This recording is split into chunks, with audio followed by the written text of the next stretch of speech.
Pod Save America. I'm John Favreau. I'm John Lovett. I'm Tommy Vitor. I'm Dan Pfeiffer. On today's pod, we'll talk about some wild new evidence that has emerged just in time for Donald Trump's impeachment trial, which starts next week. And we'll talk about last night's Democratic debate, the first of 2020 and the last before the Iowa caucuses. First, few housekeeping notes from us. Tommy, I believe there's a new Pod Save the World out today. There is. First, the headline out of it was Ben Rhodes knows a lot about Megxit, which is Meghan Markle and Harry leaving. He's a royal watcher. The UK for, I guess, Canada. He's our royal correspondent. But we spent most of the conversation talking about the latest from Iran, tragic shoot down of a civilian airliner, the protests in response, and what it all means with a great guest, Jason Rezaian, who is a former Tehran bureau chief for the Washington Post. So don't miss that one. And something else. A CNN contributor? Wasn't he in prison in Iran for? Yeah, he was in prison for 544 days. Dan, but do you want to be defined by the worst thing that happened to you? Oh, he wrote a book about it. Yeah, I'm just kidding. He wrote a book about it. I should definitely It's better than being defined by a CNN contributor. Sorry, Dan. Former CNN contributor. Like Corey Lewandowski and Jeffrey Lord, I'm a former CNN contributor. Yeah. And sometimes CNN contributors do feel pretty trapped. That was so devastating. God, John. It was just right there. I know you had that in you. Also, if you haven't yet subscribed to The Wilderness and you listen to this show, which is most of you, please do me and yourself a favor. Go subscribe right now. I promise you'll like it. You'll learn something. You'll be inspired. You'll be energized for 2020. So go subscribe. Look, if you hate groupthink and conventional wisdom, thank you for listening anyway. But The Wilderness will break you out of that because you'll go to real focus groups with people all across the country. But yeah, you'll be uncomfortable, but you'll also be inspired too. David Plouffe might scare the shit out of you. Right. Dan, what's going on with Untrumping America? As folks may remember, last week we announced a promotional giveaway where if you pre-order the book between now and this Friday, you can get a poster of the cover that has Not of Dan. Not of me. Which I thought. Not yet. Stay tuned. It's a calendar. They get more racy as we go. That is exactly Lovett admitting he did not listen to the Thursday I know. episode I last week. listened to it. I did listen to it. I know exactly. I know. You know what, Dan? I will prove I listened to it because you're signing every single one, and they offered you the opportunity to have an auto pen, and you said, okay. "No, eat shit, Pfeiffer." Like Joe Biden on Iraq, I apologize. Man, this is like the Warren Sanders part of the debate right now. Yeah, I'm not shaking your hand. Yes. And so this is a reminder that if you pre-order the book and you go to untrumpingamerica.com and you upload your purchase, you can get a poster. We are extending the deadline from midnight Friday to midnight Monday, which is in part because of high demand and also because it's a holiday weekend. I think no one at my publisher wanted to update the website over the weekend, so you now have till Monday. The poster says on November 3rd, let's untrump America. Is a great thing to hang up to annoy the MAGA people in your life and to remind the people in your life who are disengaged from politics that they have to fucking vote on November 3rd. Perfect. No one talks more shit about their publisher than Dan Pfeiffer. You know, it's really a test as to whether they listen to the pod. Yeah, that's true.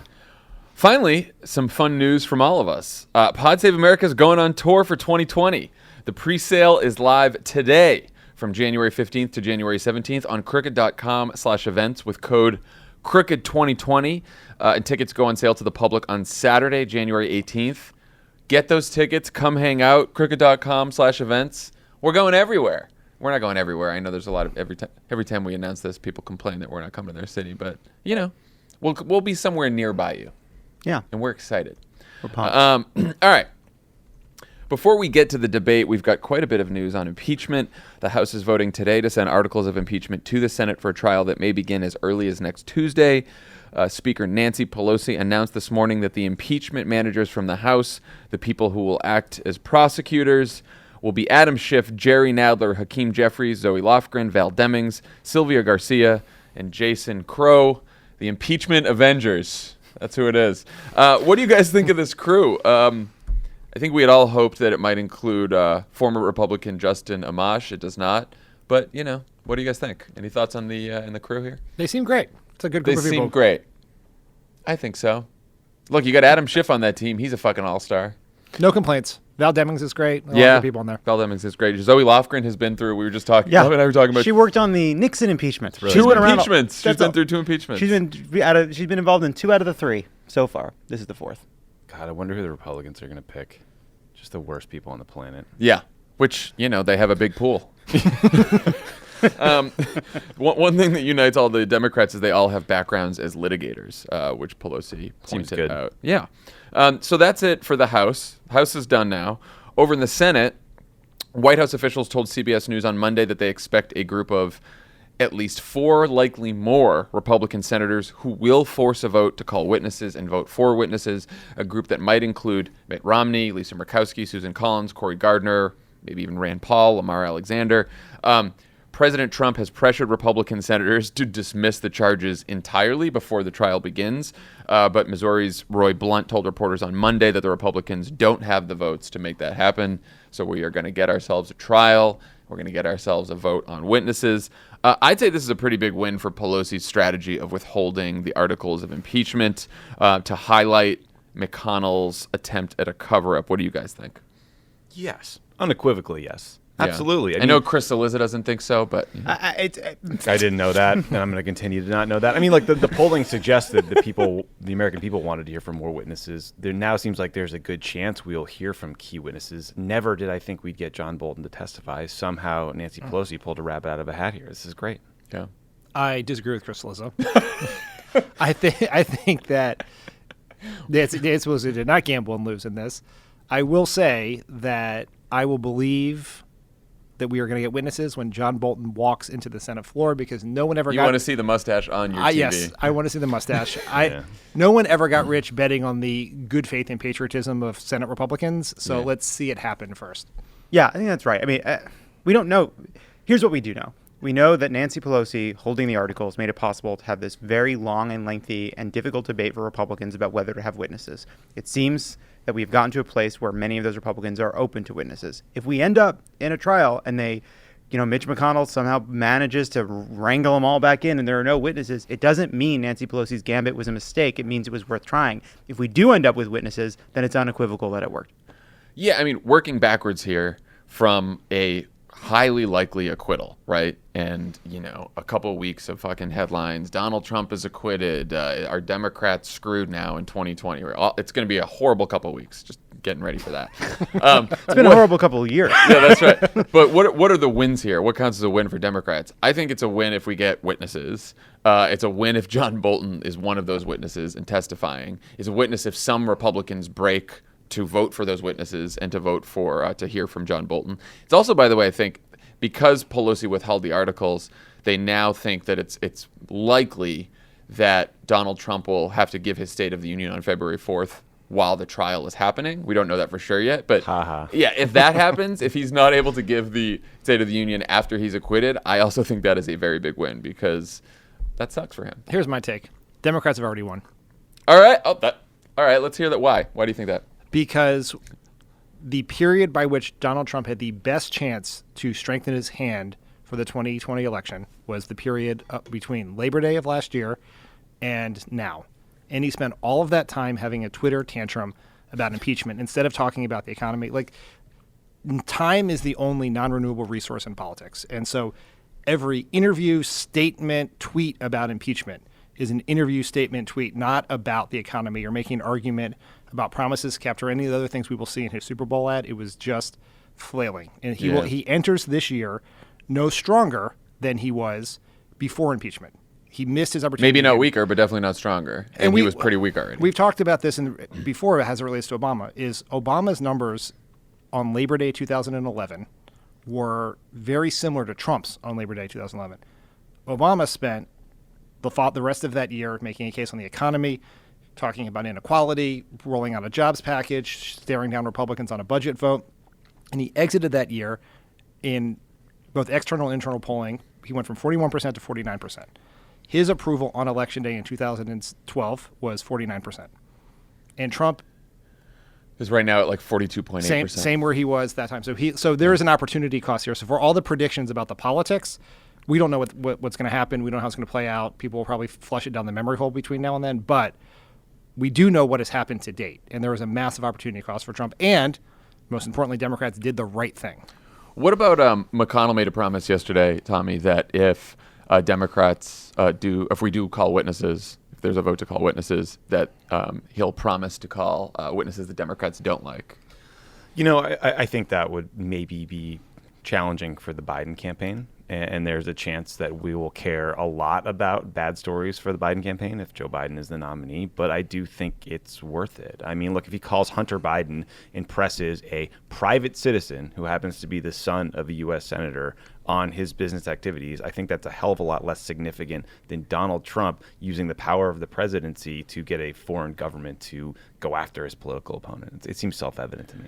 Yeah, I think you kind of you got to show up at that point and just deal with it. Yeah, and we sort of know the story right now. Like they're going to try to do their best to smear Hunter Biden and to smear Joe Biden using Hunter Biden. But I think the story is pretty clear what happened. We shouldn't be afraid of it. So you would make that trade? I think if they're trying to call Joe Biden, which is fucking absurd, then I wouldn't make that trade. But I don't think the votes are there for that. I think if they call Hunter Biden, then yeah, I think I would make that trade for John Bolton. 50 vote per witness situation? I believe so, yeah. So yet another reason that Pelosi's strategy to wait was smart is that new evidence came to light on Tuesday. Tuesday by way of Lev Parnas, one of the goons who's been indicted for the work he apparently did on behalf of Rudy Giuliani to dig up dirt on the Bidens in Ukraine.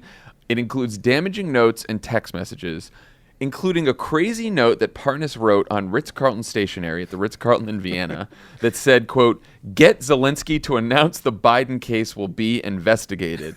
It also included a set of texts to Parnas from a failed Republican congressional candidate named Robert Hyde, who said he'd been tracking Ambassador Marie Yovanovitch's movements in Ukraine, knew when her phone and computer were off, and wrote, quote, "They are willing to help if you would like a price. Guess you can do anything in the Ukraine with money. If you want her out, they need to make contact with security forces." What in the fuck is going on here?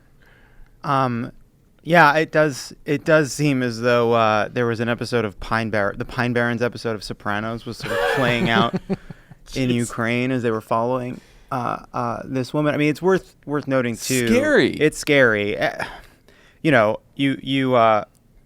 It sounds as bad as it sounds, and it sounds incredibly nefarious. It's also worth noting that these texts, the most damning texts you just read, were the last week of March in 2019.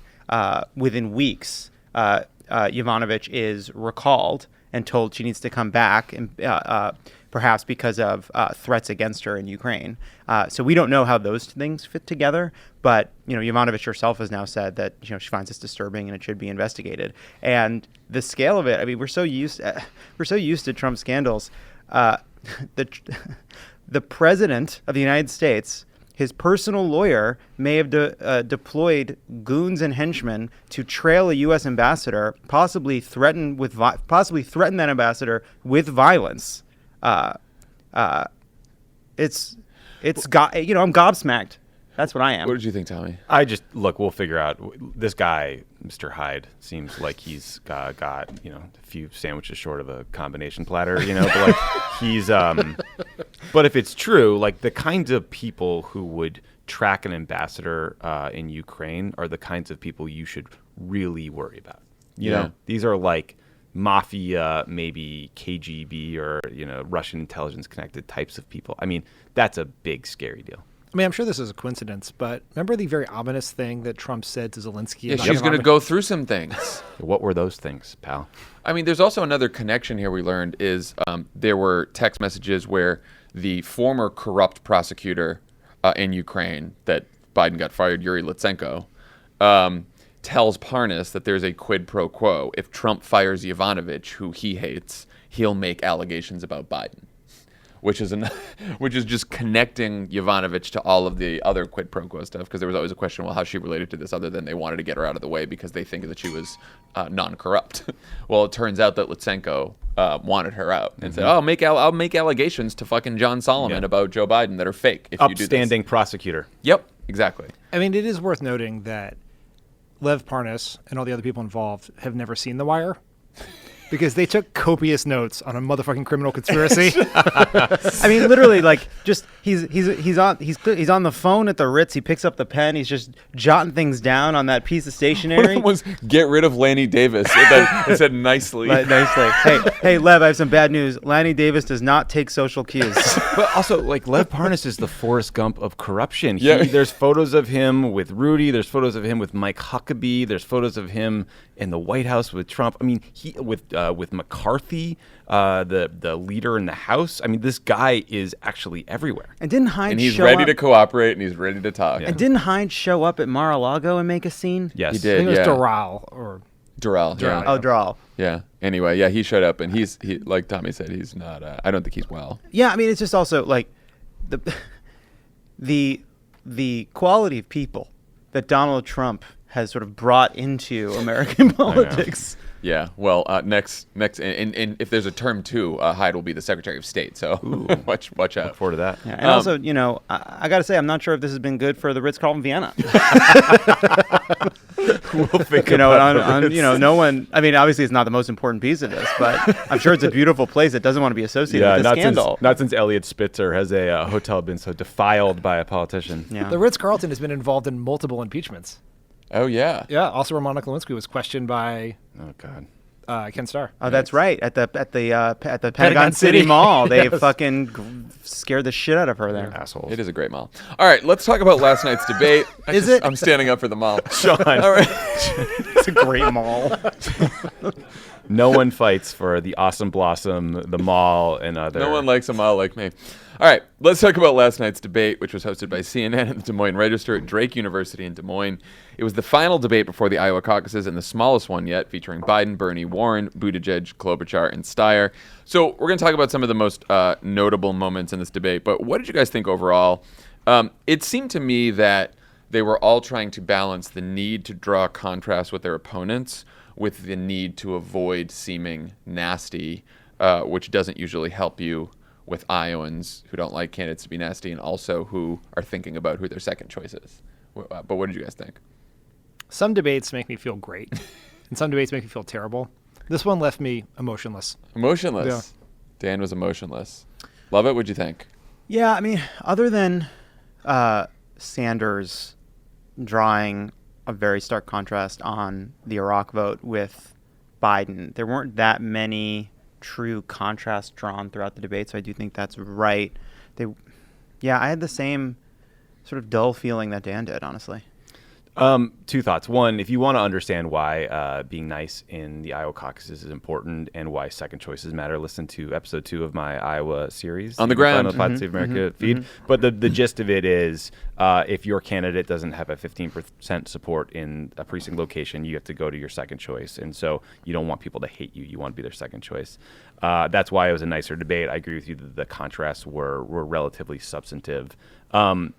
Big picture, I was glad that foreign policy came up a lot in this debate because that's where the president actually has the most leeway. Once we got into the taped portion of the debate about Medicare for all, I was less excited, but the beginning was exciting. The beginning was a worldo's delight.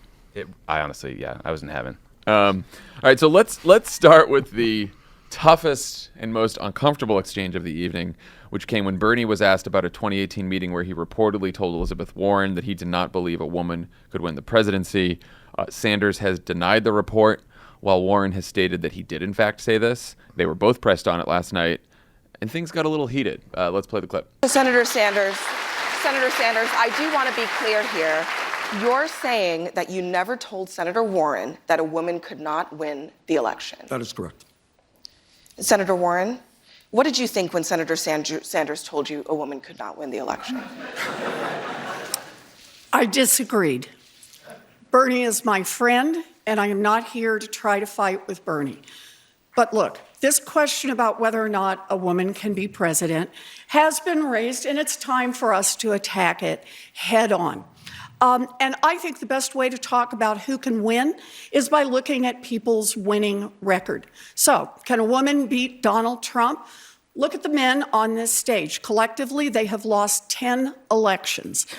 The only people on this stage who have won every single election that they've been in are the women, Amy and me.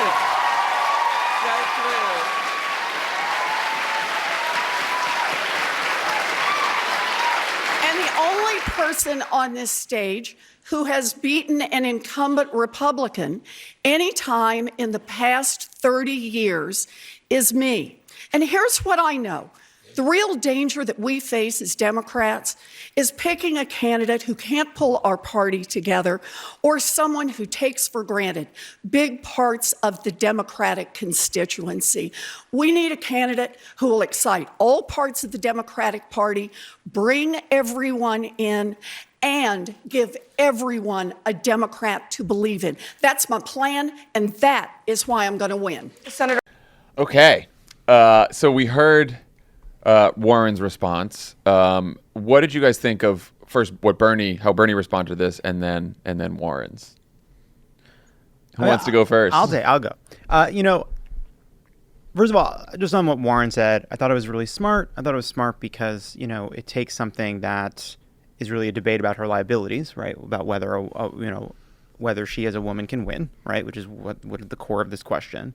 And she says, A, that she can win, and B, I think she makes her best offensive argument for her electability, which is, we talked a lot about the Democratic nominee needing to be someone who can bring the various factions of the Democratic Party to the table. And she's, in some way implying, like, look, you have Bernie, who appeals to the left but may struggle with moderates. You have Biden, who appeals to moderates and may struggle with the left. Well, I am somebody who it was certainly and it was an oblique shot at Pete, and who Pete, taking African Americans take for granted. And she's saying, I am somebody who can bring all these different factions together, and the person who can do that best is the best person in position to win. So I thought that was very smart.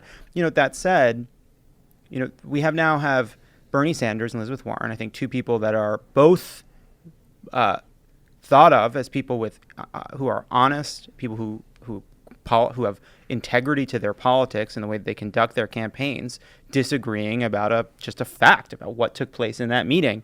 And, that disagreement, she can say, this is, she is saying, Bernie is my friend and I don't want to dwell on this. Bernie can say, Elizabeth Warren is my friend and I don't want to dwell on this. But they're both basically saying that the other person is not being honest. I do wonder if the truth is that these are two people honestly recounting what they believe took place and simply having a disagreement as to the actual words Bernie used in that moment. And it is a shame that it has led to such acrimony online because, again, these are the two most progressive members of the United States Senate who, in any other race, if they weren't a part of it themselves, would be for the other. Yeah, I mean, there's a ton of science on the fact that, one, we have terrible memories. We think we have good memories. We do not, even in important moments. And we all tend to interpret different events differently. So both can sincerely think they're telling the truth here. I'm really struck by the fact that there's a lot of people, including reporters, who are just asserting as a fact that Warren's campaign leaked this story about this conversation because they wanted to talk about this issue of the debate. That is, A, it's not backed up by any sourcing that I've seen. B, it is completely illogical to suggest that Warren would want to have an electability conversation that can only hurt her and Amy Klobuchar in the last weeks of a campaign. So I think people need to stop asserting that bullshit. Especially it's a conversation she's been studiously avoiding for the entire campaign, as Rebecca Traister pointed out in her excellent piece about this in the cut that I suggest you all go read yesterday. It's just if someone did leak it from her campaign, that person did something pretty stupid. Yeah. And they're a pretty smart campaign. So I don't know why you would leak it. Right. And I also say, I think that Warren handled it masterfully. That answer where she roped in Klobuchar it seemed big, it was funny, it was poignant. It also probably will help her get some of those second choice voters from the Klobuchar team if they are not viable. Bernie in some ways had the best talking point about how a woman can win, because he was just like, Hillary got 3 million more votes than Trump. Of course a woman could win. I was like, oh yeah, that's a really good point. Yeah. I wish people would mention that. So we almost got out of the woods on this, and then Bernie kind of actually'd Warren about the statistic about who had won in the past 30 years, and that was a little bit weird. But 30 years inclusive or 30 years not inclusive? Are you including this year and the first year? You know what I mean? I don't think it helped. It was weird. But I think Bernie legitimately did not hear that part of Warren's answer. Oh, he was just like, yeah, I defeated an incumbent. You didn't give me credit for that. Online, that transition to the difference between 30 years and 29 years and 9 months. Which Honestly, is, I tried to avoid, except this morning when you said Twitter is fucking awful this morning. Yeah. Then I went and looked, but I tried to avoid it all last night, and I have muted so many of those people over the last months that tell you my Twitter experience is a lot better. But yeah, it was pretty bad.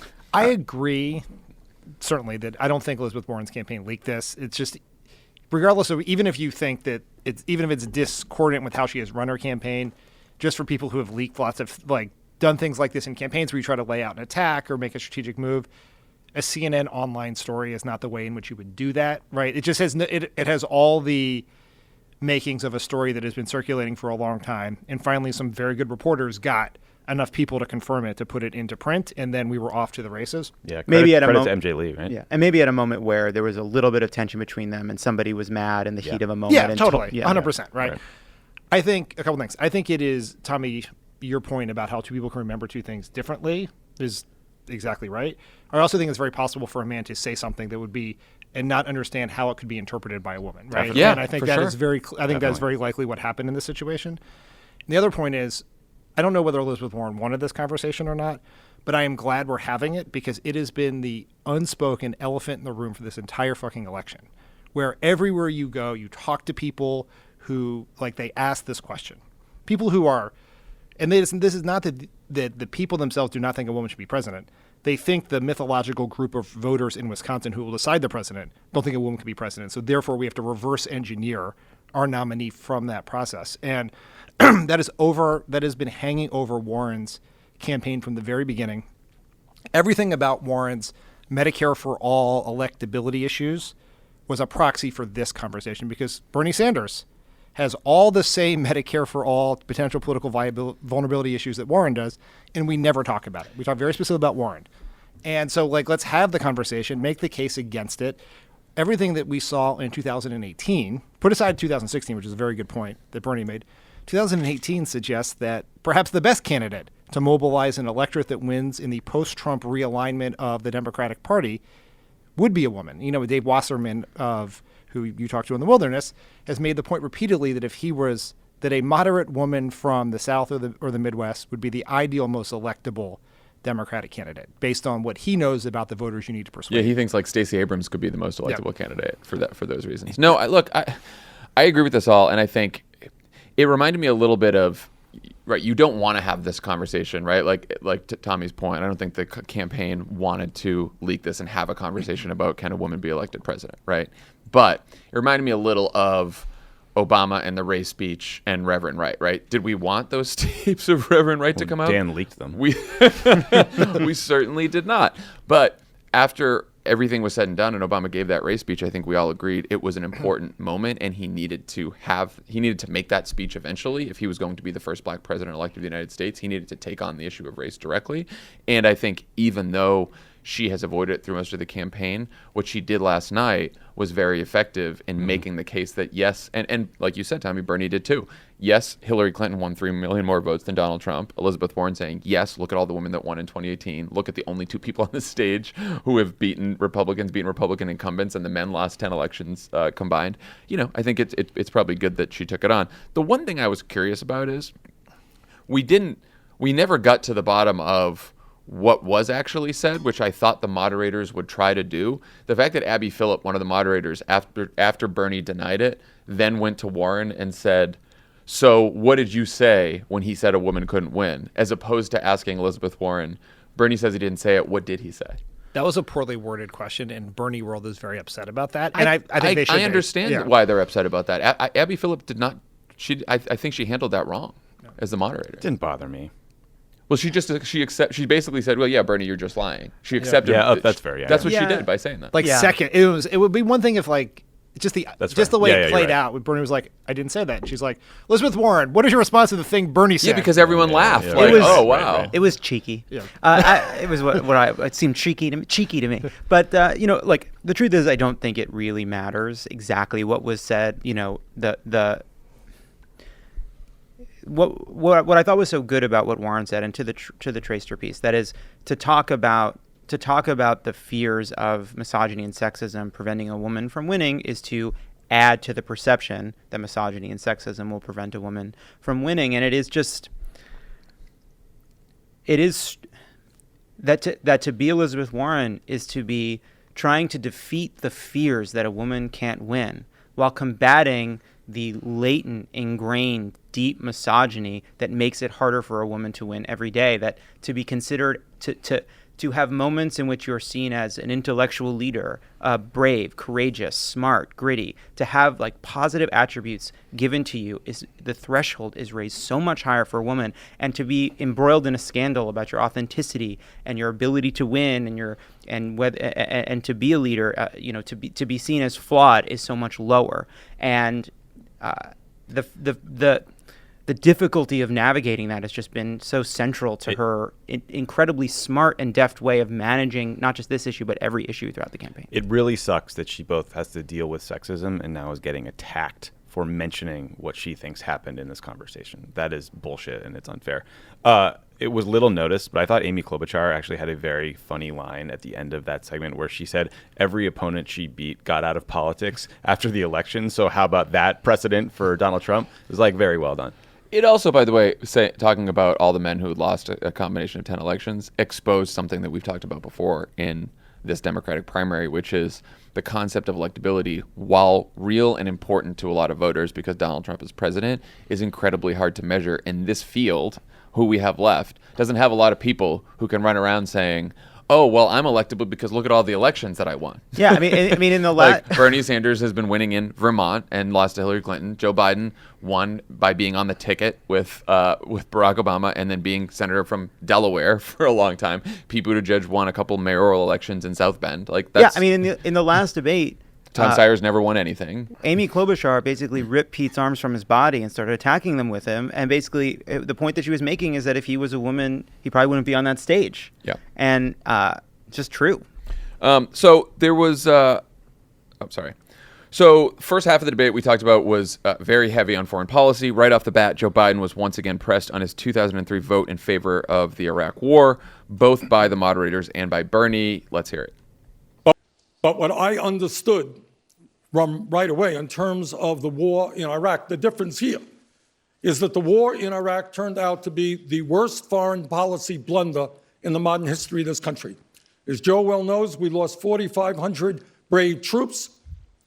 Hundreds of thousands of Iraqis died. We have spent trillions of dollars on that endless war, money which should go into healthcare and education and infrastructure in this country.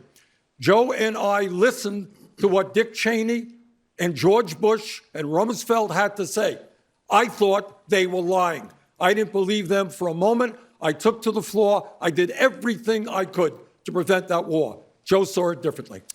Vice President Biden. I was asked to bring 156,000 troops home from that war, which I did. I led that effort. It was a mistake to trust that they weren't going to go to war. They said they were not going to go to war. They said they were just going to get inspectors in. The world, in fact, voted to send inspectors in, and they still went to war. From that point on, I was in the position of making the case that it was a big, big mistake. And from that point on, I moved to bring those troops home. So I thought that this was Biden's best answer on the issue because he acknowledged the mistake, tried to talk about the lessons that he learned from it. What did you think, Tommy? So, like, big picture, Bernie clearly, obviously has the cleanest answer on the Iraq War. And it's also funny to think back to 2016 where foreign policy was seen as a weakness for him because he sounds very fluent on these issues. He makes a compelling case, and he's done real work in the Senate since on war powers resolutions in Yemen and Iran that is impressive, and he deserves credit for.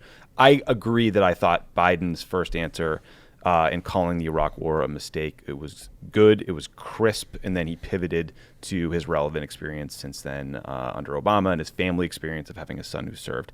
I just don't know how voters feel about this issue and how salient this vote is all these years later. It was also interesting, by the way, to hear Bernie pressed on his vote for the war in Afghanistan and the fact that he recently said that was a mistake. I didn't realize he had said that. And I thought maybe voters will watch that and think, well, this is a wash. I don't really know. But, I'd love to see some research on it. Dan, what do you think? I thought it was Biden's best answer on this, and he has struggled from the very beginning on this, as has everyone who voted for the war, right? Like Forever. forever, right? We've been through that. We were through this with Kerry in 2004, Hillary Clinton 2008, Hillary Clinton 2016, Biden up until this point. And because the answer just seems so obvious, but people are so tortured over how they got that vote wrong, and sort of the circumstances around that vote seem so foreign now to the people who were there at the time. The answer is like, I got it wrong. I learned lessons from it. Despite that, the most famous opponent of the war, Barack Obama, picked me to be his vice president, and then I led the effort to get us home. Like that, it's an obvious answer, and he has just struggled to get there, but he did it last night. Like Tommy, I am just incredibly curious how much vote. I think the substantive fact that Bernie got this right and Biden got it wrong and other people got it wrong is very important, because I worked in the Senate when this was all happening, and Bernie's position was very brave. And we were like, you just have to remember that America went fucking insane at that time. We scary. changed the name of French fries because we were pissed at the French. The Dixie Chicks were canceled before cancel culture was a thing. If you spoke out in the slightest way, a right-wing propaganda, White House, supported by mainstream media, pro-war mainstream media, anvil fell on your head. And Bernie did the right thing there, and he should get credit for that. I do not know politically whether voters in Iowa, how they think about that in terms of whether they want to pick. Does that really matter? They would prevent someone who might vote for Biden to vote for Biden. It's an open question. Yeah, I was watching to see which candidates would try to move the foreign policy debate forward from a vote in Iraq. And I think, Biden did that a little bit. Eventually, Bernie got there on Iran. I thought Pete did a pretty good job with that during the foreign policy section. What do you think, Lovett? No, I think that's right. I mean, I think what Dan said is actually important. I do think sort of that we've been having, every Democratic candidate who voted for the war has been struggling with it. And I think one of the reasons that they've been struggling with it is that I do think a big part of this conversation is to look at not just who was right and who was brave and who was wrong and who went along with the decision, but also the context of the decision and what happened to this country after 9/11 and the kind of fever that took hold and what it meant and what we've learned from it. Because I do think that's a big part of what it means to learn from what happened in the year since 9/11. That said, Pete did try to pitch forward on foreign policy, talk about cyber threats, talk about the way the next president will inherit a bunch of new and evolving challenges. But overall, I think one thing that was missing throughout the debate on this question and a bunch of other questions was taking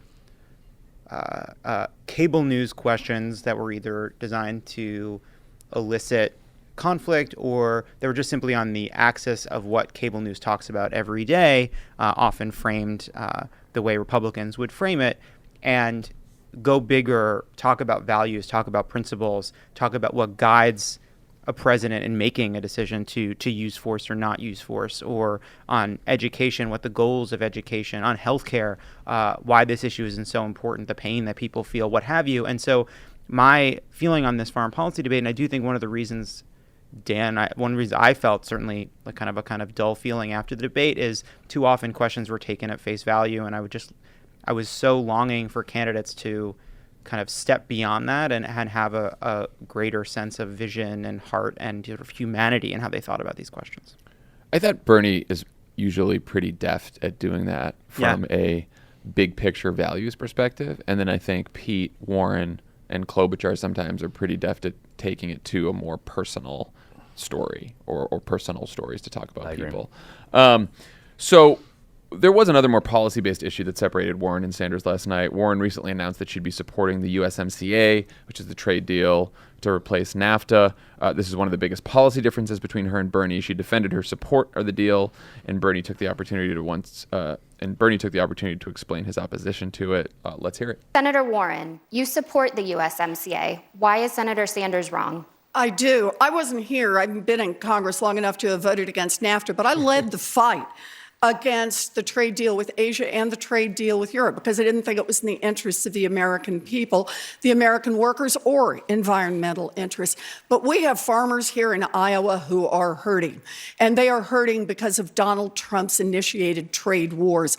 We have workers who are hurting because the agreements that have already been cut really don't have enforcement on workers' rights. This new trade deal is a modest improvement. Senator Sanders himself has said so. It will give some relief to our farmers. It will give some relief to our workers. I believe we accept that relief. We try to help the people who need help, and we get up the next day and fight for a better trade deal. We need a coherent trade policy. We need a policy that actually helps our workers, our farmers. We need them at the table, not just a trade policy written for big international companies. I'm ready to have that fight, but let's help the people who Thank you. need Senator help right Sanders, now. can you please respond to Senator Warren? Well, I think that it is not so easy to put together new trade legislation. If this is passed, I think it will set us back a number of years. Senator Warren is right in saying we need to bring the stakeholders to the table. It is the family farmers here in Iowa and in Vermont and around the country. That is the environmental community. That is the workers. So Bernie's the only candidate to oppose the trade deal. Dan, you also oppose the trade deal. Why do you think that everyone else, including Warren, came out in support for it? I believe that Warren substantively thinks this is the right thing to do, because I don't understand the politics for her. I think Klobuchar thinks it's something the right thing to do. It's probably, on balance, in the short term at least, better for the people in Klobuchar's state and probably better for the people of Iowa than status quo. But I think that's the wrong question to have. I think the question is not, is the USMCA better than NAFTA? Sure. I mean, if Sherrod Brown's for it, some of the AFL-CIO's for it, some individual unions may be against it, but is it better than that? Sure. But that's not the right test in my view. Substance, right? Politics is a different question. Substance, the test is the USMCA better than a deal that a President Sanders, Biden, Warren, Klobuchar, Buttigieg, Steyer would negotiate in a year from now? Because we went through this in 2007 with a bunch of Bush trade deals, which were not the worst trade deals, but they were not good. And we waited. The Democrats did not pass them. They controlled the House and the Senate, and waited for President Obama to renegotiate those on a better deal that was more favorable to workers and environmental standards. The fact that climate change is not mentioned in this deal, it sort of proves that point. So Jonathan Cohn at HuffPo had a smart piece about this, I thought, which I agree with, that this is also like the difference that there now is between Bernie Sanders and Elizabeth Warren on Medicare for All, in that in both cases she is focused on what can I do to deliver for people in the near term right now, as opposed to having an issue to fight about. And, she brought up, when she talked about healthcare last night, all the executive action she was going to take to lower the cost of prescription drugs. She's now going to try to get a robust public option passed in her first year with 51 votes. She's got a plan to eliminate student debt with an executive order. And I do think this is partly because, having talked to all these voters for the wilderness too, one of the reasons people are so cynical and disappointed with government is that they can't remember any time that it's actually delivered for them. And, I talked to Stacey Abrams about this, and she said, the low propensity voters, the people who don't vote often in Georgia, where I come from, their big problem is they come out, they vote once in a while, and then nothing changes and no one delivers anything for them. And I don't know if Elizabeth Warren is thinking about this or not, but one argument that I could see her making against Bernie Sanders as the primary continues is Bernie Sanders has been very successful at moving the debate. He has moved the debate on healthcare. He has moved the debate on climate, and good for him for doing so. He hasn't done a lot over the many years in Congress to actually deliver on this kind of stuff. And she's not only a progressive, but she has a plan to actually make it happen. Maybe she'll take that argument. Maybe she won't, but I think that your point about delivering now as opposed to winning another fight, to delay a policy or substantive benefit for the American people in order to win a political fight, is a very legitimate point. And I think if it was, let's say hypothetically, somehow Trump and the Democrats negotiated some sort of public option or legislation to strengthen the ACA. You do it. You have to do it. The benefits of trade are much more amorphous and much more downstream. I do agree with that. I mean, look, I think both Bernie and Warren, though, go into this debate knowing that this is not like an easy win for either of them. Like the way they approached it, I mean, this Bernie Sanders, when he wants to, can be much tougher. I mean, what he said was, well, you're going to make it harder to do the new trade deal because this one has passed, which is a very... Partly because he had admitted it is a modest improvement, as she pointed out. And the debate as to whether you take a modest improvement now versus something better you can negotiate in the future is one of the central debates of politics over and over and over again. But it does seem like everyone on that stage recognized that the politics of this are pretty nuanced and difficult, and nobody is looking to really have a big fight about it. I think the politics in the Democratic primary are nuanced and difficult. I think the politics in the general election are quite simple, and Bernie's position is much stronger than everyone else's.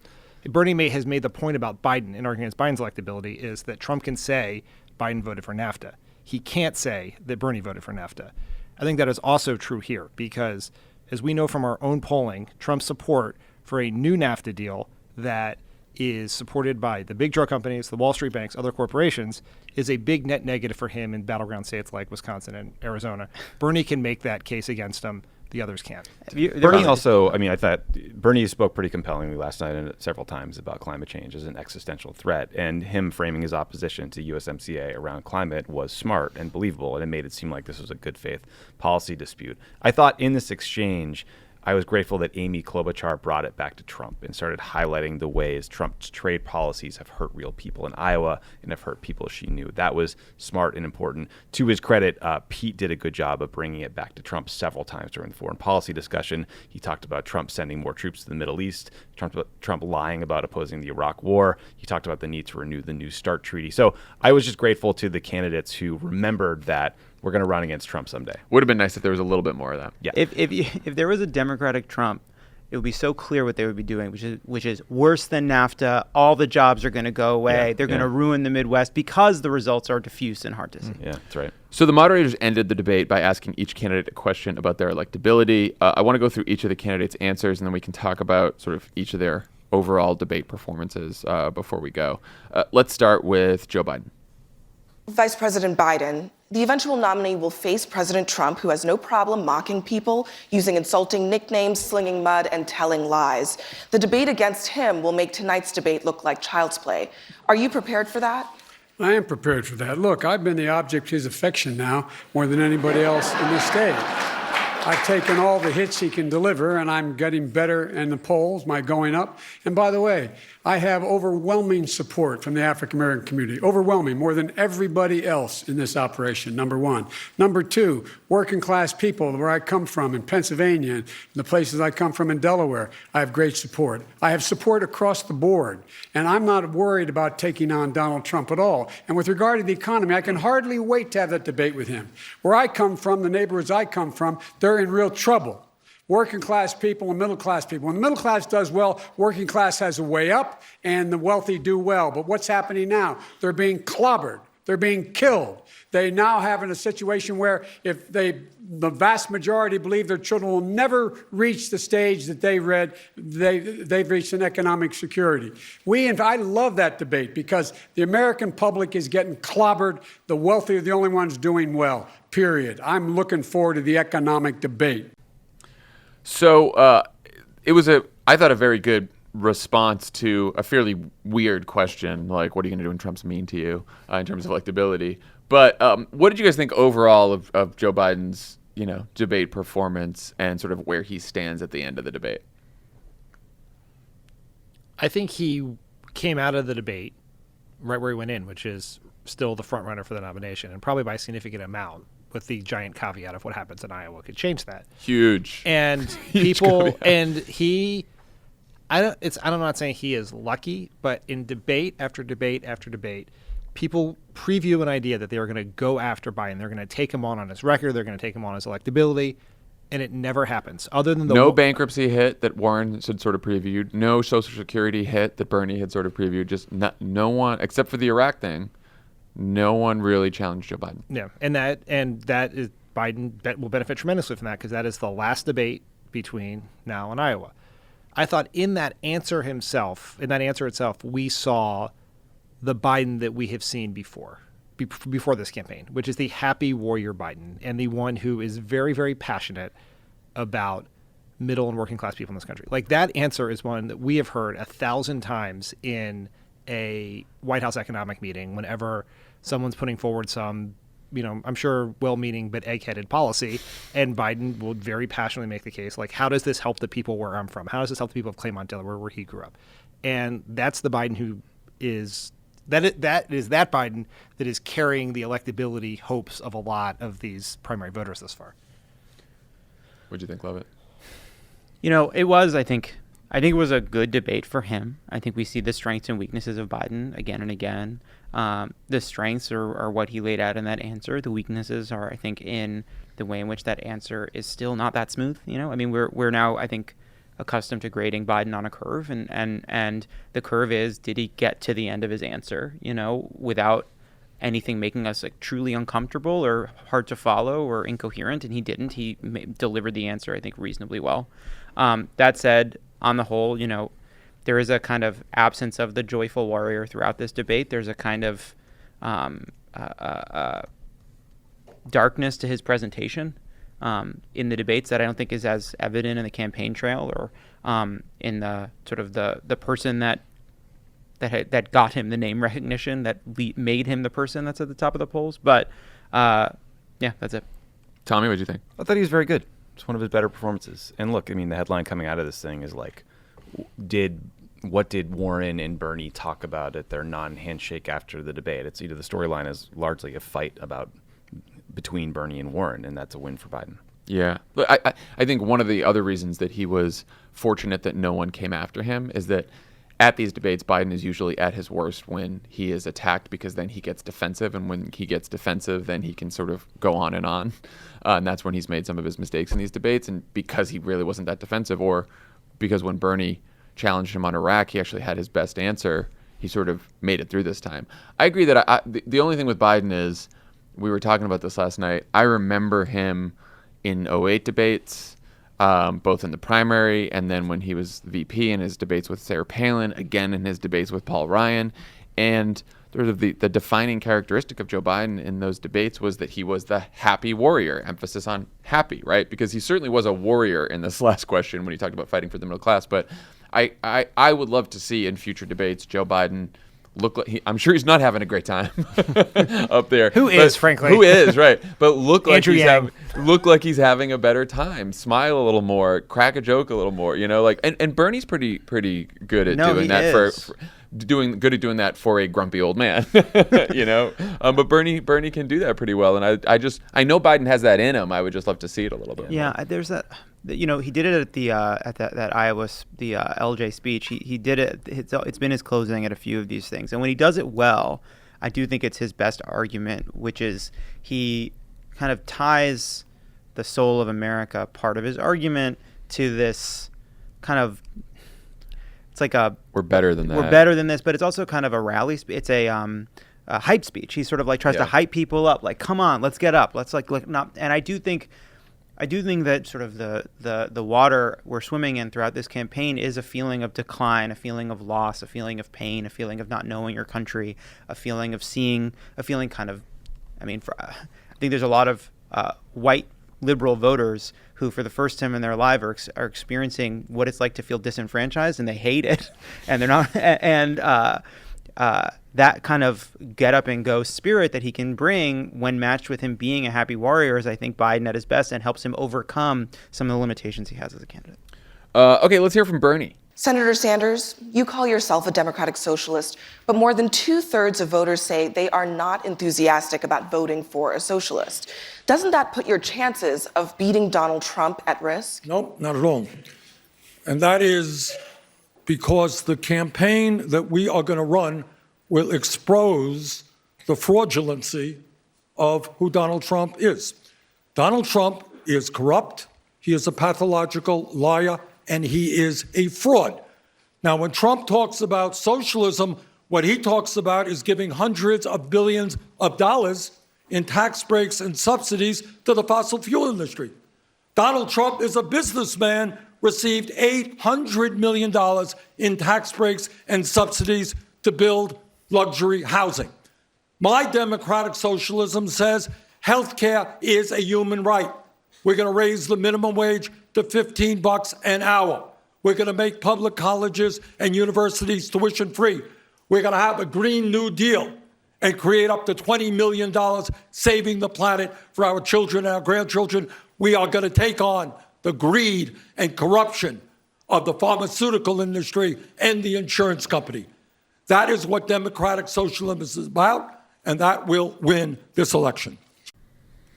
Will it, Dan?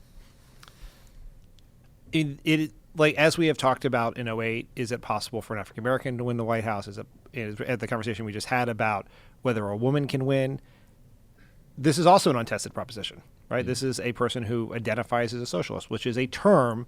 Even if the policies that Bernie advocates are quite popular across party lines in a lot of places, and a lot of the people in your focus groups believe in and support. Also could easily be labeled democratic policies and progressive policies and not socialist policies, as Bernie himself tried to lay out in a speech a while back when he said that it's just like FDR, and yet for some reason calls them democratic socialists. Yes. And so, I think that answer was fine. I think his definition of democratic socialism is probably the best way you can deal with that.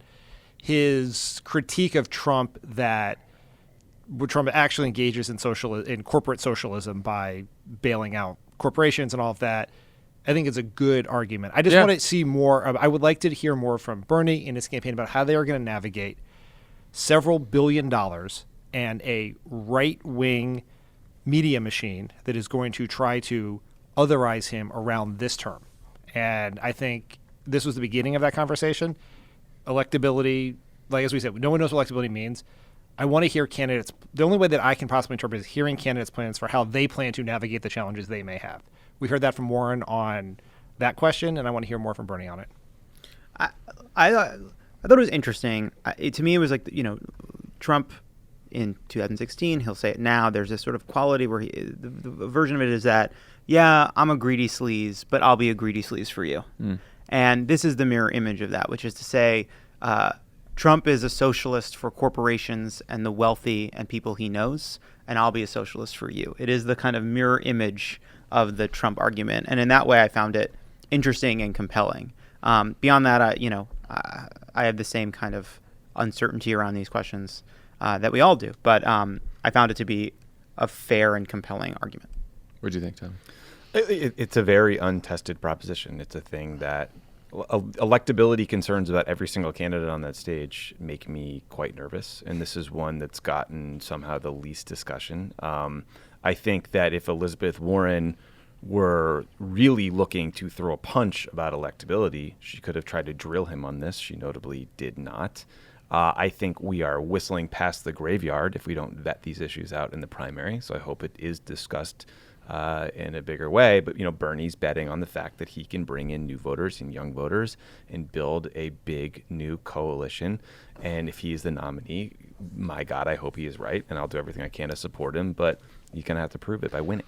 And I know that some folks on the left will say, well, Donald Trump and the Republicans are going to call all Democrats socialists. They've called us all socialists for decades.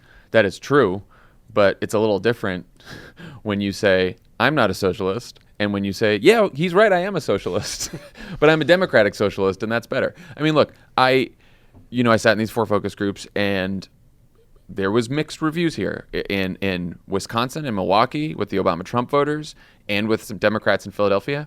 They did not care about democratic socialism. They one of them actually said, I don't care what you call yourself. I like your policies. I like your policies. So that's good. In Florida, in Miami, when the group was primarily, these were sort of disaffected voters who had sat home. They were primarily Black and Latino. There were a number of immigrants in that group.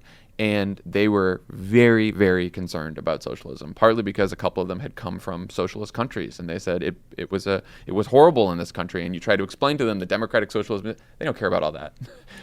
Socialism is a word that carries quite a connotation in this country because of history. And you can explain the differences for sure, and a lot of college-educated liberals will understand those differences for sure. The question is, what happens with those voters I talked to in Miami? In the Arizona group, which was Romney Clinton voters, they were very upset with socialism. They didn't like it at all. So I think it's something that has to navigate. And like you said, Elizabeth Warren, some of these other people have been dealing with their electability concerns, and Bernie Sanders has not really addressed them. This has been an unexamined question because in 2016, the consensus of the media the entire time was Bernie was never going to win. So what was the point? And a lot of establishment folks thought Bernie was never going to win. So why poke the bear here, right? And then this time, Bernie, up until very recently, had been sort of unfairly and inaccurately written off as, look, he's polling below where he was in 2016. It's either going to be Biden or Warren or Pete. Bernie, and then he had his health issues. But now he is surging here, or has strengthened at the end, and is a very, very, very legitimate contender. And you could argue in some cases maybe the favorite to navigate the next part of the calendar and be the nominee. And I think that question is going to come up, and his campaign is going to have to deal with it. Yeah. Let's hear from Elizabeth Warren. What do you say to voters who like your policies, but they're worried they will scare away swing voters you need to win this race in November? So I was born and raised in Oklahoma. I have 3 older brothers who are all retired, who are all back there still. And 2 of my 3 brothers are Republicans. And sure, there are a lot of things we disagree on, and we can take to our corners and do the Democratic Republican talking points. But the truth is, there's a whole lot we agree on. You know, my brothers are just furious over Chevron and Eli Lilly and Amazon, that our giant corporations make billions of dollars in taxes, make billions of dollars in profits, and pay nothing in taxes. My brother said, I don't get this. I have to pay my taxes. Somebody has to keep the roads paved and the schools open and pay for our defense. They understand that we have an America right now that's working great for those at the top. It's just not working for anyone else. We have a chance to unite as Democrats, but also with independents and Republicans who are sick of living in a country that's working great for the politicians that are taking the money. It's working great for the lobbyists. It's working great for the corporate executives. It's just not working for everyone else. I'm building the grassroots movement, leading the fight. We're going to make this America work for everyone else. That is how we're going to beat Donald Trump. I have 3 older brothers who are all retired, who are all back there still. And 2 of my 3 brothers are Republicans. And sure, there are a lot of things we disagree on, and we can take to our corners and do the Democratic Republican talking points. But the truth is, there's a whole lot we agree on. You know, my brothers are just furious over Chevron and Eli Lilly and Amazon, that our giant corporations make billions of dollars in taxes, make billions of dollars in profits, and pay nothing in taxes. My brother said, I don't get this. I have to pay my taxes. Somebody has to keep the roads paved and the schools open and pay for our defense. They understand that we have an America right now that's working great for those at the top. It's just not working for anyone else. We have a chance to unite as Democrats, but also with independents and Republicans who are sick of living in a country that's working great for the politicians that are taking the money. It's working great for the lobbyists. It's working great for the corporate executives. It's just not working for everyone else. I'm building the grassroots movement, leading the fight. We're going to make this America work for everyone else. That is how we're going to beat Donald Trump. Tommy, what do you think about that electability argument from Warren? I think it's strong. I mean, look, all of them are untested, but she makes a compelling case for herself. Yeah, it was pretty much the argument. That's what the argument she gave me on Pod Save America a couple episodes ago. This is her argument on electability. She talks about her brothers. She talks about sort of building a coalition of people against corruption and special interests, which I think is probably the best way to go. An argument she used in the last debate that's like puts this on a more finer point is the best person to take on a corrupt president is someone who's willing to fight corruption. And that, I think, is the shorthand version of that answer. That is her like that's the why her part, right? Everything else there other than the brothers is something that certainly Bernie and some other folks on stage who have been on stage could make that case. I think the part that she can uniquely do, because she's made it a bigger part of her campaign, although it's gotten sort of washed away in the sea of Medicare for All discussion, is she has the most aggressive anti-corruption plan of anyone in this country, of anyone on this race. And I think you remember when you talked to her, and when Tommy talked to her in the Pod Save America, it was, what is your first piece of legislation? Was it going to be the wealth tax? Was it going to be Medicare for All? Was it going to be Green New Deal? No, it was her corruption plan, because she believed that would make all the subsequent pieces more interesting. And that is her theory of change. And it also can be her theory of electability. Let's hear from Pete.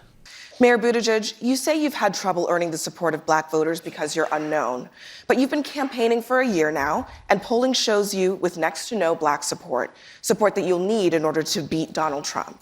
Is it possible that black voters have gotten to know you and have simply decided to choose another candidate? The black voters who know me best are supporting me.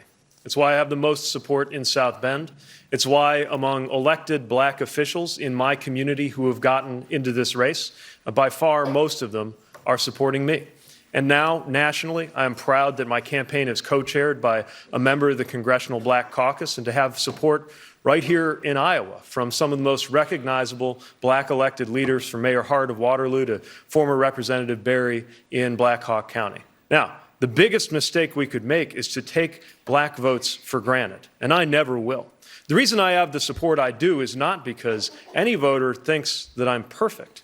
It's because of the work that we have done facing some of the toughest issues that communities can. Not from the luxury of a debate or a television panel or a committee room, but on the ground.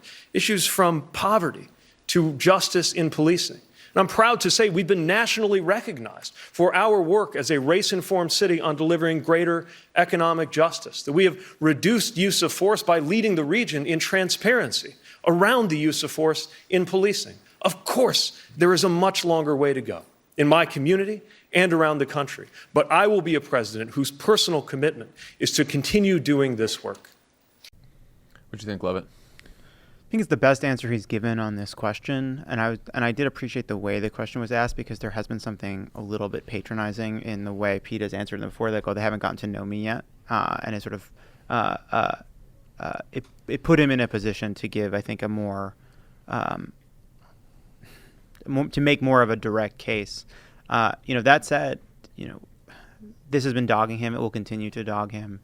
Both Pete and Warren have sort of political challenges to their electability case, and so they tend to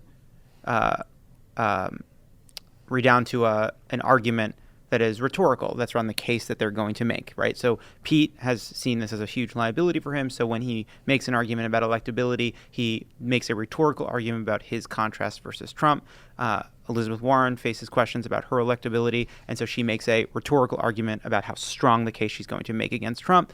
Biden and Bernie, opposite to that, Biden just flat out walks through the demographics and says, here's how I'm doing in these demographics, here's how I'm going to win. And Bernie talks about bringing in new voters and makes a more kind of on-the-ground political argument about how he's going to overcome some of the liabilities you're talking about. But on that answer, I thought it was a better answer than he's given in the past. Anyone else have thoughts on sort of Pete's overall performance? We haven't talked about that too much. Pete speaks in paragraphs. Everything is a well thought through, complete thought. There are dependent clauses. There are emotional portions. The risk with that is it can sometimes sound very practiced. The benefit is that he gives great answers and makes important points that other people are forgetting to make. This is completely superficial. I thought he looked very young last night, and I've never felt that way about him in a debate before. Maybe it was too much makeup or something, or the haircut, but yeah. I don't know. And then Tom Steyer, funnily, kept trying to jab Pete over random things about his age. I think trade, he might have dogged him on something. So maybe that highlighted it for me. But I thought Pete, in his electability case, got back to first principles, which is he is the candidate who represents the biggest change from the status quo that is Donald Trump. His life choices, his experience, his age, his background, where in the country he's from. And over the last several months, the campaign had fallen into the view, had taken that Pete electability argument, transitioned it to, I'm the most talented moderate candidate in the field, and I am more electable because I'm for a public option, not Medicare for all. When the actual thing, his best argument is that he is the embodiment of change. He is different than the other people in the top four because they are politicians in a more typical sense who with longer records, and that he is sort of the high variance candidate. It's the replica versus the replacement theory, where Pete is the at least among this group, the biggest contrast to Trump. I agree with that, and I think he has to, in these next 20-something days, make that case quite a bit more, since he got a Des Moines Register poll that wasn't as great for him because he had a little bit of a slide there, and I think he was steady last night, but he's at the point where I think he needs to get something going and have a moment or two in these next couple of weeks because in order to win the caucus. He's going to have the state to himself. Well, that's right. He's like witnesses, 5 witnesses. Hunter Biden testified, Joe Biden testified. Keep this thing going for a month. It'd be so funny if he put out a statement calling on Hunter Biden to testify. The other one thing also just to remember too, Pete is so smart. He's on this stage, he's made it this far because he's very, very smart. And I think to Tommy's point, sometimes he has the right words, he has the right thing to say, he has the right contrast, but sometimes it just feels a little bit rehearsed. Amy Klobuchar. Senator Klobuchar, you're pitching yourself as a practical candidate who can get things done. And even tonight, you've dismissed some of the ideas that are offered in this primary as pipe dreams. How are you going to inspire Democratic voters with a message of pragmatism? Our voters, actually all Americans, have seen now a number of years of a guy that has, I think, told over 15,000 lies. He is someone that literally has a rap sheet of divisive rhetoric. And I think what Americans want is something different. I am going to be able to stand across from him on that debate stage and say to my friends in Iowa, the Midwest is not flyover country for me. I live here. I'm going to be able to look at him and say, you've treated these workers and farmers like poker chips. For me, these are my friends and these are my neighbors. I'm going to be able to look at him and say, you know what? You got $413 million over the course of your career. That's how you built your fortune. And what I'm going to say is this. My grandpa worked 1,500 feet underground in the iron ore mine, saved money in a coffee can in the basement to send my dad to a 2-year community college. That's my family trust. And when you have been given an opportunity like that, you go into the world not with a sense of entitlement, Donald Trump, but with a sense of obligation. What do you guys think of that? It was similar to Pete's case about the Midwest, too. She made the most Iowa-specific case throughout the debate, I thought, and in her electability point there at the end. I mean, I think Klobuchar had a good debate last night. She didn't have a game-changing debate, and I think she probably needs to. I was expecting her to do a little better in that most recent Des Moines Register poll than, 7%. I kind of thought Amy might have jumped to 10%, and she's going to need to really double or triple her support to actually get delegates out of the caucus process. So she needed to have a big night last night. I don't know that happened. I also talked to a couple of random Iowans who thought that the constant talking over the moderators came off as rude. Are you conducting a focus group as we do this? Dan, I got sources all over the place, man. In campaigns outside, I'm a Renaissance man. He's connected to the 515. But it's just a funny thing it's a funny thing people take away from these events, right? I mean, the cable news brouhaha last night was what happened in that little 5-second conversation after the debate, not what was discussed in. Then you talk to a couple Iowans, and it's like these stylistic things. I'm so proud of us for not talking about that. Yeah, because we forgot. We still haven't. All right, we could. Can I say one more thing about Klobuchar? Is I think Klobuchar is perhaps the most strategic debater of all of them. She comes in with a plan. She does not care what the question is. She doesn't care what the dynamics are. She is going to execute her plan. Yeah. She's going to tell her story. She's going to draw the contrast. Debate coach's dream. Really, I think, and I agree with Tommy. I don't think she had the game-changing moment that a candidate who is polling so far behind the top group needed, but just she's very good in this format. It's fun. I actually think Klobuchar, it's actually one reason it's quite useful to see her is I do think she is really strong in these debates, and she does have a plan, and she does execute on it, and even in the last debate she did even better. But the fact that it hasn't resonated in the polls, I think, just speaks to how hard it's been for someone to be an alternative to Biden in the race, and why so many people that were on that stage in 3-4 debates ago aren't there anymore. Not for lack of talent or even for lack of a strategy, but because simply Joe Biden has held that moderate vote so tightly for this entire campaign, no matter how well Amy Klobuchar has performed. Last but not least, Tom Steyer. Mr. Steyer, you've spent more than $100 million of your own dollars on television ads. How do you convince voters that you're more than just your money? Look, we know how Donald Trump is going to run for president. He's going to run on the economy. He's already told Americans last month in Florida You don't like me, and I don't like you. But you're all going to vote for me because the Democrats are going to destroy the economy in 15 minutes if they get in control. So let's be clear. I started a business by myself in one room. I didn't inherit a penny from my parents. I spent 30 years building that business into a multi-billion-dollar international business. Then I walked away from it and took the Giving Pledge and started organizing coalitions of ordinary Americans to take on unchecked corporate power. But whoever is going to beat Mr. Trump is going to have to beat him on the economy, and I have the experience and the expertise to show that he's a fake there and a fraud. Look, Mayor Pete has 3 years as an analyst at McKinsey. I have 30 years of international business experience. I can beat Trump on the economy. We're going to have to beat him on the economy, and I look forward to taking him down in the fall on the debate stage.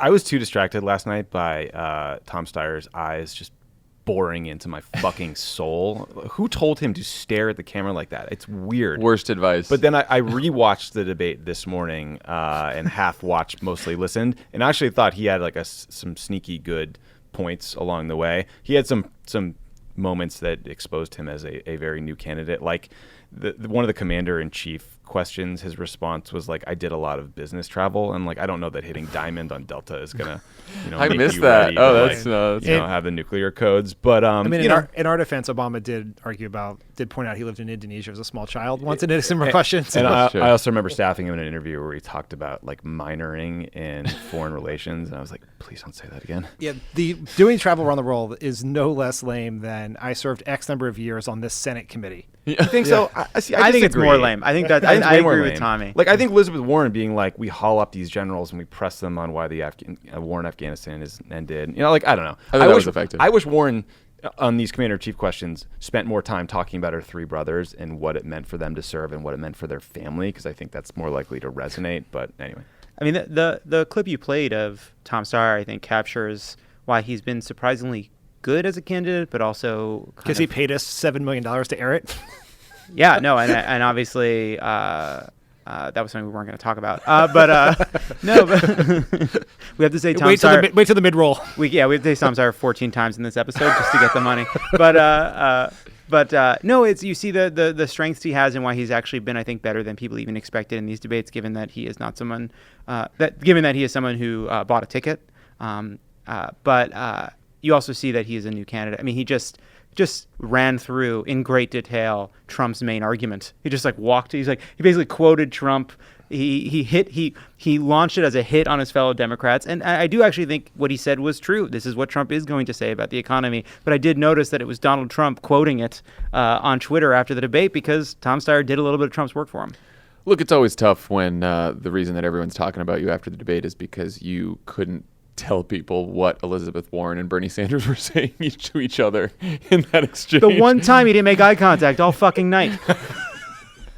Poor Tom Steyer, every interview post-debate, they're like, what did they say? And then he's like, well, I didn't hear what they said. Well, why didn't you hear what they said? What's your fucking problem? Yeah, your face looked like you heard what they said. There was a journalist named Reed Epstein who we believe was joking, who was like, what does it say about shouldn't a president be able to hear that conversation between Warren and Bernie, which is kind of a funny joke. Kind of funny, though. He said it in an annoying way. So, okay, that's it. That's the debate, guys. Great. So, again, there will be no Thursday pod, but we will see you again on Monday. Bye, everyone. Bye, y'all. Bye. Tuesday. But we will see you all again on Tuesday for a pod because Monday is Martin Luther King Day, and we will be taking that day off, and so there will be a pod on Tommy is dancing. Fuck yeah, day off. We'll see you on Tuesday. It's a day on, Tommy. I'm going to have to work.